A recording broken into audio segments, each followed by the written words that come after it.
Hey, how about them tops, son? All day, SEC boys. SEC, they supposed to be SEC. Jersey all day, baby. You're listening to the Red Out Podcast.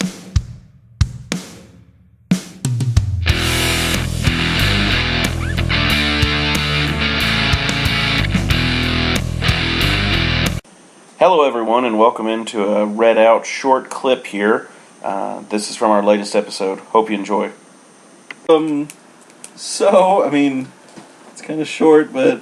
Well, I mean, it's a short week. It's been the holidays. Yeah. I don't think we have to go forever. Do you guys want to talk about kind of the best stories from this year? Yeah, I'm completely good with that. Ross, let's let you take over since you penned the wonderful article about it. Yeah, I was kind of thinking just some year-end wrap-up pieces for the website, and got me thinking, like, what were the top stories for WKU fans in 2018? I kind of think this year was, or 2018, I guess last year, now because we're January 1st, but this year was kind of a transition year. Whether it be women's basketball losing Michelle Clark-Hurd to Cincinnati, and now we're obviously struggling to start with the Collins Cup, where obviously the football team going from so many bowl appearances in a row and all that, and then basketball, we're trying to see if we can transition from perennially losing to that great NIT run. Now we're trying to see if we can take that next step. So I think this year was really a year of transitions, and had 5 stories that kind of pointed that out. So I'll let Jake go next. He's got a list, actually. Well, yeah, I actually did, because I didn't know if we were going to go this way or it's just our favorite memories from the year. And for me, I kind of went 3, 2, 1, and it does follow yours. Kind of my number 3, most exciting story was the Helton hire. I thought it was a good hire. I still do. I'm very excited to see what the team does next year, the recruiting to continue to get better, that sort of thing. Number 2, opposite side of that, was the Sanford fire. As bad as it sounds, I was real excited about that. I was happy. You're never happy to see your team suck, but you are happy to look at what you consider to be the root of the suck to be pulled out. And then my number 1, kind of we talked about, before we started recording, was Bassey's commit. I was in Lexington, I wasn't paying attention to the news, and a buddy of mine calls and was like, "Oh yeah, Charles Bassey just committed." And I was like, "No, you're lying, or that's a fake Twitter that you're following." And he's like, "No, dude, it's all over the news. Get on your phone." Sure enough, I did, then danced around my hotel room for 20 minutes before going out to dinner with my wife, because I was so pumped, because Mitch Robb burned us, and I thought it was all smoke. I didn't think anything was going to happen until it did. And look at here, he got cleared, and he's playing and a major contributor. And also, my favorite story to read, which not many of you did, and I will hold it against you forever, is my assessing the adversary for Valpo, because that thing was so damn funny. The Orville Redenbacher and all the poop jokes I made are perfect for our demographic, and only 200, not even 200 people clicked on that, and you all should be ashamed of yourselves, and you should go right now and read it, even though it is in the past, because it is funny as crap. I think that's been a great addition to the website, and kind of what I wrapped up in that other piece I wrote, the most viewed, is this year was just a big year for the website when it came to growth. Adding this podcast as a partnership, and then we're up to 7 writers, 7 different unique voices. There's a lot of stuff that drives the bus between the recruiting, the hot take, thought pieces, the utter disaster piece, or it was good. Sam's letter about Sanford and all that kind of stuff. And then, there was even just weird breaking news that people just love. I mean, I can see that, if you're listening to this podcast, you're probably reading the website. And if you're reading the website, you're a diehard fan. And I can just see we're on the verge of something big here this year. And it's exciting. Obviously, we're mid-major school, but it's just cool that we've got, a group of passionate fans that care enough to read our stuff. So, which it is super awesome. Some of my friends were complaining about their Twitter experience. They're like, "Man, people are just so angry, and I hate Twitter." And I was like, "Dude, I love my Twitter. It's the same 50 or 60 people talking, and it's a really good group of vocal fans, and it's won't talk about the Facebook group, 'cause sometimes there's some people that may have interesting and dumb opinions. And opinionated, yes. But it is really awesome to be able to, like, this is a space where I go and everybody is a Tops fan, everybody is rooting, we're all going in the same direction even if we have differing opinions. And I mean, I started reading the Towel Rack while I was in law school because I had been on like Underdog Dynasty quite a bit, but their coverage kind of tapered off like after my first year, like 1L year for like topper stuff. And so I don't know if it was Fletcher that I clicked on or like how I found it or if it was suggested when I started, my first Twitter. But I was like, oh, this is a website that like actually writes stuff all the time. And like even back then when I was just like, I would like randomly tweet at you guys because I was like, I need more topper content because there's not enough out there. And I think that's what the Towel Rack's doing now. I mean, how many articles to get put out like gosh, there's no during a week? I mean, it's pretty impressive. Yeah. I mean, it's usually at least at least one a day if you kind of average it out. Obviously, this time it's been a little slow, but you got to thank Fletcher for coming up with that idea and driving the buzz and kind of giving us all our own control to kind of make it each of our own little thing too. It's like. I always just like being the voice of the fans. I don't really want to be like a part of the media. I think, we can say stuff that, Brad from the Bowling Green Daily News can't say or Chad couldn't say. It's like we can call out a coach when he sucks. We can call out, players when they're being dumbasses and getting DUIs and everything like that. And, that's what fans want, I think, at the end of the day. We can talk about Tunnel Bob and make fun of people from Wisconsin for mainlining cheese and snorting ranch powder. Yeah, I mean, my experience, I'll tell you this. Jake and I, when we first started this, we were trying to come up with a name, and we were bouncing a lot of ideas off each other, and the Towel Rack came up, and it was like, oh, that is such a sweet name. That would be dang it, so they got it. Yeah, man, if we'd have just thought about this, a few months ago, blah, blah, blah, blah, blah. But, like you said, I mean, we are really glad to have been brought on board because it kind of helps us. Because, I mean, usually it's just, before we came on board with Towel Rack, it was just us bouncing ideas off each other. And, it's a really small room. Yeah, when you have two people talking about it. But it's kind of fun when, the guys from Towel Rack and us start talking about, the goofiness that we talk about sometimes. Bouncing ideas off each other and saying stuff. So 7 people are smarter than 2, for sure. Yeah, and I mean, we have a lot of different views. We have different attitudes about stuff. We have different attitudes, and I hate everything. Yeah, Jake is a very what's the word? A negative Nancy. I'm a contrarian. Curmudgeon? Yes, I'm a curmudgeon. Yes, I absolutely am. See, I try to be a realist. I try to give people the benefit of the doubt. We had a little debate. You like the green? Yeah, I do agree with people because I'm kind of non-confrontational with things. He is a very agreeable person. But, my thing is, the only thing I really try to stand up for people with is when some of these kids do something really stupid and people like to bombard them and say, oh, well, that was stupid. Yeah, it was stupid. He made a mistake. But because he's in such a spotlight, it seems to get hammered on him a lot more. Oh, dude, we've all done some real stupid stuff. And there's just not a camera on us all the time. Exactly, and if you had been under the spotlight as some of these kids, say Merrick Nelson or some of these other athletes that got in trouble this past 4 months or whatever, it would be really hard. Oh, yeah. And that's why I try to give these kids an extra foot. Give them a little bit because it's like you got to give them a little bit. Give him a little more rope. He is under a spotlight. Yes, he made a mistake. But how many kids are arrested for marijuana or drinking or whatever, DUI charge? And it may probably just get dismissed and he'll get probation for it. I'm just hoping he doesn't ruin his life with this stupid choice that he made. But, off of that tangent, my favorite stories... I've only got 2 written here. Is Mike Sanford being fired? Not because of him being fired, but a regime change needed to happen because we were not progressing. I hate it for the person.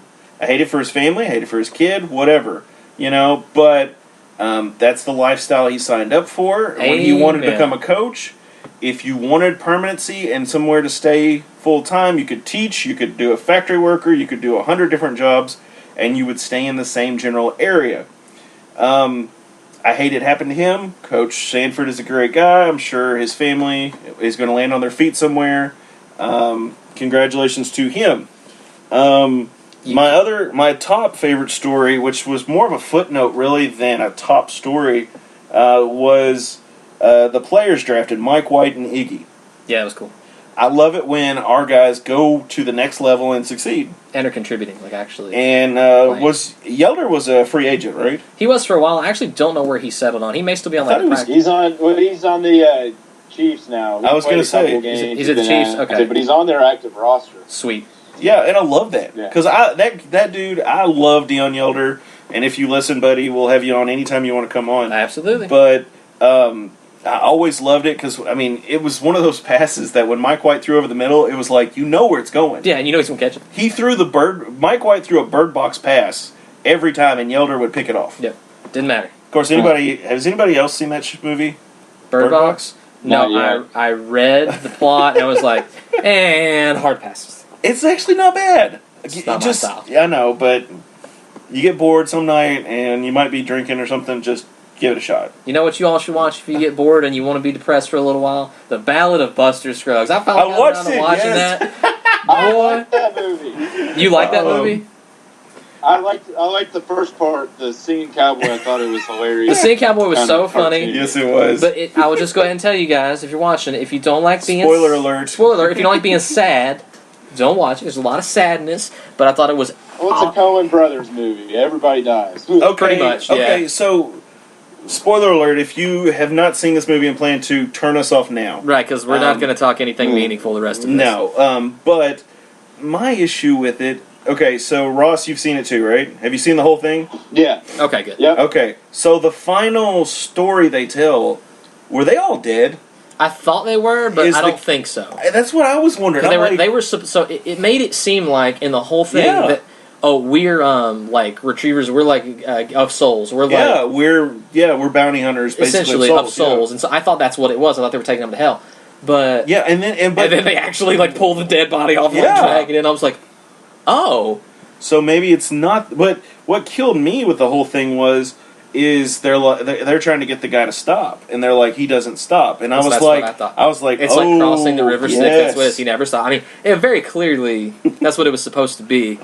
But no, I mean, my saddest thing was that poor girl shoot herself in the face. Yes, I was about to say that one next. That was that one was probably my favorite. That was such a cool story, and then that's my thing. It was my favorite because it was so historically accurate. Yeah. Like the way they talked to each other, and the way that the inn at the beginning, how they all sat there and ate, and it was the whole thing.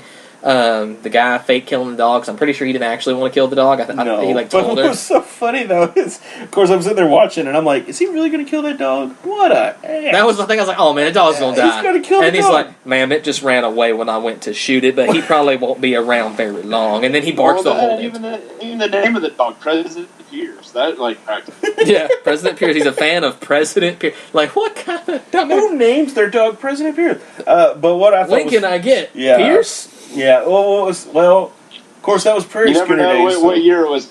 Yeah, I mean, that was actually I think Pierce might have been the current president. Yeah, it was probably pre-Lincoln. But then it was just two post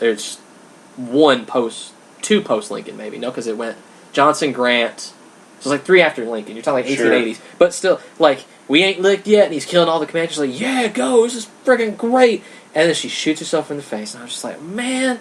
Well, I wanted that happy ending so much for her, and then of course it was. What about the Prospector one? I thought that one actually had a decent. It did. That one, that one and Buster Scruggs were the only two that had proper happy endings. Yeah. Well, Buster Scruggs really wasn't a happy ending. He's going to heaven, even though he just viciously murdered 30 guys. But he had a code of honor. I think is what kind of set him apart from other killers. I just love the way that he talked the whole time. Yes. And what killed me with him is he thought he was... The guy who killed him was the guy from Old Crow Medicine Show. Was it really?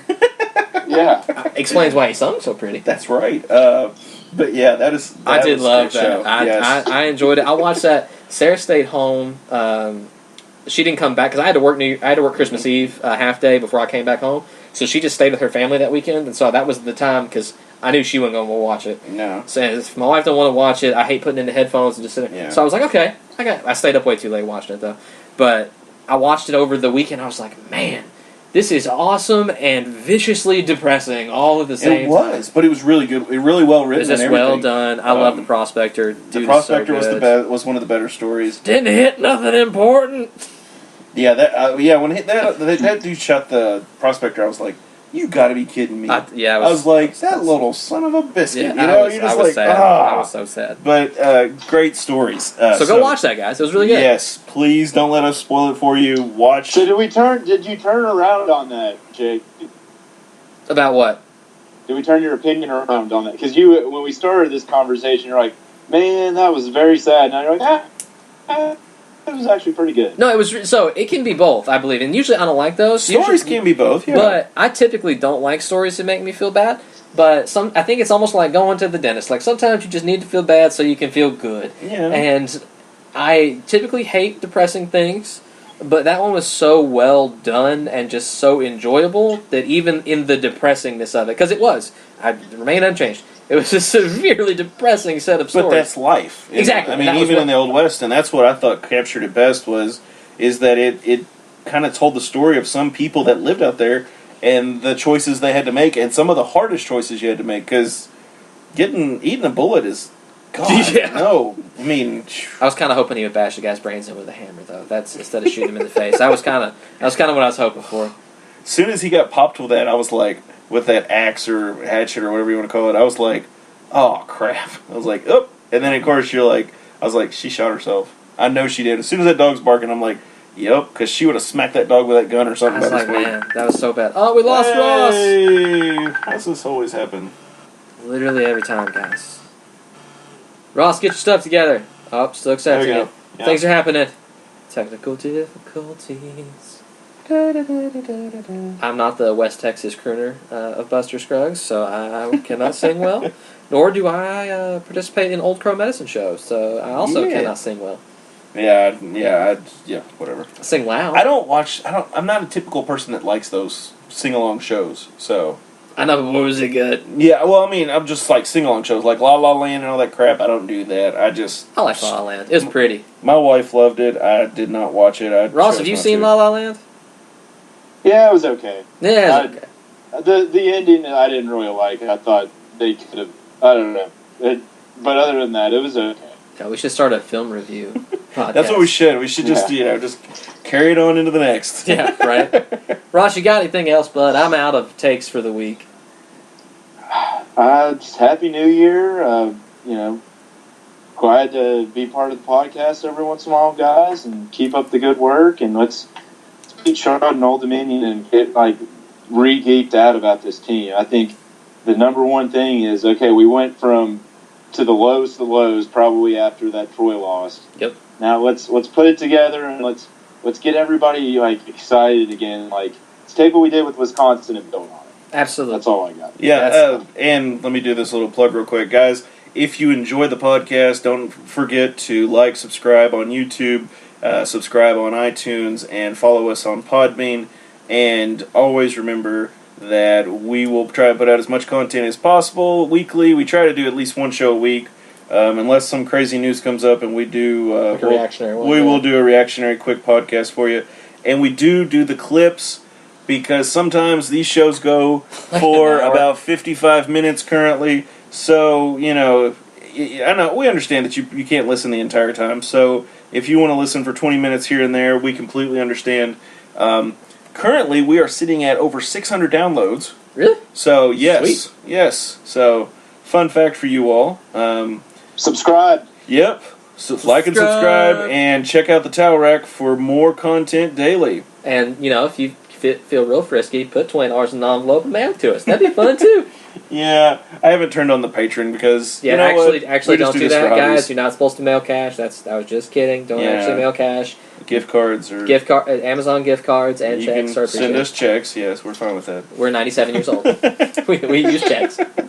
Yeah, I told somebody the other day, I was like, checks is a sign you're old. If you write more than 5 checks a year, you're old. I'm still working off a book of checks from U.S. Bank from 7 years ago. Dude, I'm pretty sure I got one from 10 years ago, and I still haven't gone through it yet. And my Fort Knox ones, I think I've used 2. That's hilarious. Okay, guys. As always, love talking to you guys about sports, and go Tops. Go Tops! Go Tops. Hope you enjoyed the clip from our latest episode. Subscribe for our weekly Red Out podcast. And always remember, go Tops.